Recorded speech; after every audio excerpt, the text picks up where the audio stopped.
Hey guys, in this video we are gonna talk about malaria. Malaria is a serious and sometimes fatal disease caused by a parasite that is transmitted through the bite of infected mosquitoes. The disease is widespread in many tropical and subtropical regions of the world, especially in Africa, where it is a leading cause of death. Plasmodium is a genus of parasitic protozoa that causes malaria in humans and other animals. There are five species of Plasmodium that can infect humans. These are Plasmodium falciparum, Plasmodium vivax, Plasmodium malaria, Plasmodium ovale, and Plasmodium knowlesi. Plasmodium vivax and Plasmodium falciparum are more common causes of malaria. Plasmodium falciparum causes the most serious disease. Plasmodium is transmitted to humans through the bite of infected female Anopheles mosquito as it is the vector and definitive host for the plasmodia. Malaria can also be transmitted through other means. These include blood transfusion from an infected donor, sharing needles contaminated with the infected blood, and transplantation of the infected organs. Although these routes of transmission are less common. Now let's talk about the life cycle of the Plasmodium. There are two phases in the life cycle. Sexual cycle called sporogony occurs in the mosquitoes, while the asexual cycle called schizogony occurs in the humans.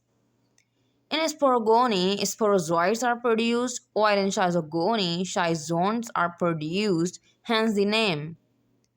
The life cycle begins when a female Anopheles mosquito bites a human. It injects the sporozoites of Plasmodium in the human's bloodstream. The sporozoites travel to the liver within 30 minutes and infect the liver cells. This is the exoerythrocytic phase in which multiplication and differentiation into merozoites occur. However, Plasmodium vivax and ovale produce a latent form hypnozoite in the liver which can remain dormant for months or years until they are triggered to reactivate by factors such as stress, illness, or changes in the immune system. This hypnozoite form is responsible for the relapses in malaria.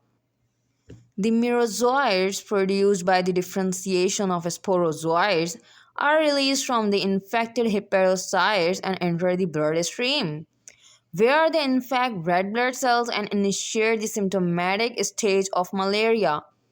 This marks the start of erythrocytic phase. The merozoites then differentiate into a ring-shaped trophozoite which actively feeds on hemoglobin within the red blood cell, digesting it and utilizing it as a source of energy. After its trophozoite stage, the parasite undergoes several rounds of nuclear division without cell division, resulting in the formation of multinucleated structure called a schizone, which continues to grow inside the red blood cell. Once the red blood cells has been depleted of its nutrients and resources, the fully developed schizone ruptures the RBCs, releasing numerous daughter merozoites in the bloodstream. These merozoites can then invade and infect the new red blood cells.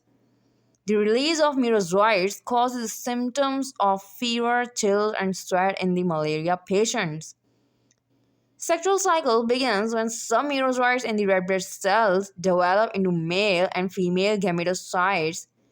The female Anopheles mosquito bites the infected human and ingests the gametocyte containing red blood cells.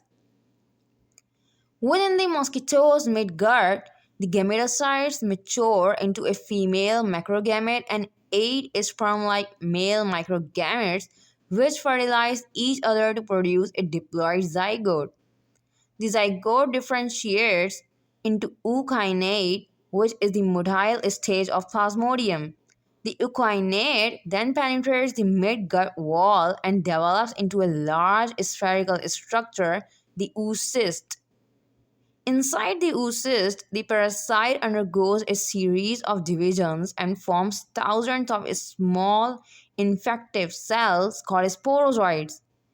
The sporozoites are then released into mosquitoes' salivary glands and can be transmitted to humans when the mosquito bites. This ends our discussion on the life cycle of the Plasmodium. In the next video, we will talk about clinical features, treatment, and prevention of malaria.